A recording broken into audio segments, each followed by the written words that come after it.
To som chcel povedať. Chlapci, čo nového, ako sa rozvíja amatérska big beatová scéna na Slovensku? Podľa vášho. Tak my sa ešte radíme na takú big beatovú scénu. Už sme vlastne vyšli z undergroundu, vydali sme teraz CD-čko, ktoré drží v ruke, Zero Option. Je tam vlastne aj náš starý materiál Shut Up z roku, starý 2 roky a teraz vlastne je tam nový, takže to vlastne 2 CD-čko na jednom kompakte.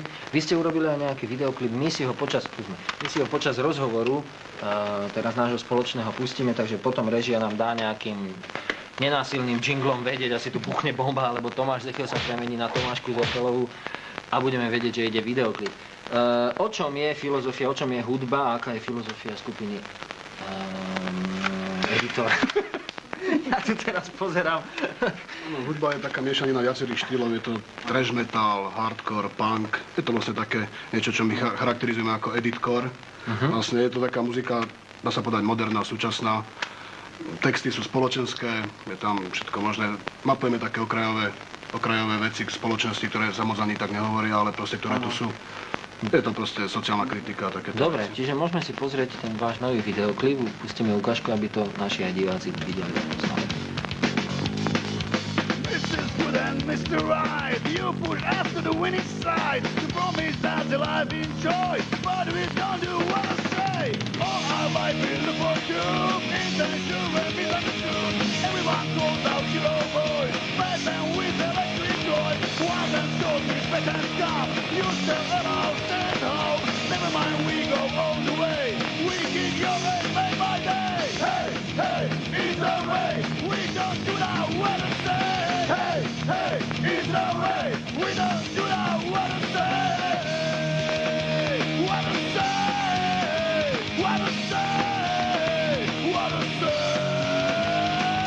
One man told me better come. You tell about stand home. Never mind, we go all the way. We kick your ass, make my day. Hey, hey, it's the way. We don't do now what I say. Hey, hey, it's the way. We don't do now what I say. What I say. What I say. V ruke držím 10 Years After, CD-čko výberovka A Tribute to Cliff Barton. Je to hráč Metallicy. Mŕtvý hráč Metallicy. Vy ste sa rozhodli niečo na jeho počesť, takže poprosím ťa. Tak vlastne nie ani my, ale česká firma Taga Records a sme vlastne ako iná slovenská kapela, ktorá sme sa dostali na tento výber a vlastne každá kapela tam prerobila jednu skladbu od tejto kapely. Vlastne je to pre nás taká časť, že sme sa tam dostali. No. Vlastne je to najnovší počít na to skladba, ktorá vyšla, potom CD-čku, ktorá vyšla začiatkom roku tamto CD-čko. Dobre, spomínali ste, že ste skončili teraz klubové turné. Máme niekoho na linke, kto sa k nám dovolal teraz? Haló? Denisa, sme pri telefóne. No my vôbec nič nepočujeme, poprosíme režiu trošku hlasnejšie. Chalani, počuli ste, kto je tam? Ja som počul Mírko zo Skovice. Nie, to nie. Haló, kto tam je? Denisa. Tak, Deniska, teraz ťa počujeme. Deniska, odkiaľ si? Marianky. Dobre, takže otázka na chalanov? Čo považujú za svoj najväčší úspech? Za svoj najväčší úspech? Asi to bolo vystúpenie minulý rok na festivale Attack of Fire, kde vlastne sme hrali pre 3,5 tisíc ľudí a mali sme tam naozaj veľký ohlas. Kde to bolo? Na Morave. Za nás je to najväčší metalový festival. Ja považujem za najväčší úspech to, že vlastne existujeme. Vlastne hráme 10 rokov a takéto muzika sa moc nedarí na tejto scéne, takže sme radi vlastne, že ešte hráme. Dobre, hrali ste klubovú scénu, teraz ste dohrali a kde sa ešte chystáte na festivaly? Tak budú to letné festivaly, črta sa tam Poprad, Martin, niečo v Košiciach. Vlastne ono to vždycky prichádza dopredu, že nás tí organizátori volajú, takže celé leto budeme hrať vonku. No, ale teraz paraviť, že mali sme hrať zase pár koncertov v Čechách. Dobre.